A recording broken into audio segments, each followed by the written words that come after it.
Il-Partit Nazzjonalista mhux jien iżda t-tesserati tagħna u għalhekk għandna l-obbligu li nħarsu lejhom u flimkien naqdu lill-partit mill-eruq. B'hekk biss is-sewwa jirbaħ żgur u jien konvint li flimkien ser naslu. Kliem il-kap tal-Partit Nazzjonalista Adrian Delia waqt intervista telefonika fuq Net FM. Adrian Delia qal li s-sitwazzjonijiet li dan il-gvern ġabna fihom huma preokkupanti ferm u li qed jagħmlu ħsara lil pajjiżna u lir-reputazzjoni tiegħu. Huwa kompla jgħid li l-ħidma tal-Partit Nazzjonalista qed tagħti r-riżultati. Il-ħitan tad-difiża tal-Partit Laburista waqgħu wieħed.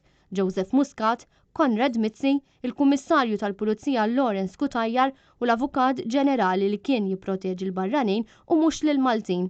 Għalhekk wasqar li l-ħidma tal-aħħar snin irridu nkomplu nwettquha u ma nistgħux nieqfu issa.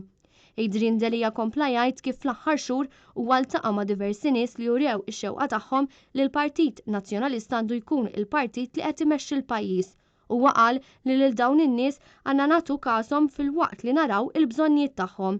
Nies li uħud minnhom qed jgħixu fil-faqar u fid-tbatija tant li ma jlaħqux mal-ispejjeż tal-ħajja. Il-kap tal-Partit Nazzjonalista tkellem ukoll kif dawn l-aħħar 3 snin it-tesserati żdiedu b'6,000. Dan kollu jfisser li l-Partit Nazzjonalista kompla jikber u huwa partit ħaj.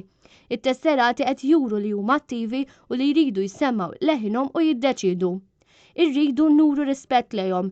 Il-kelma tagħhom tfisser ħafna u ma nistgħux narmu dak li jridu huma.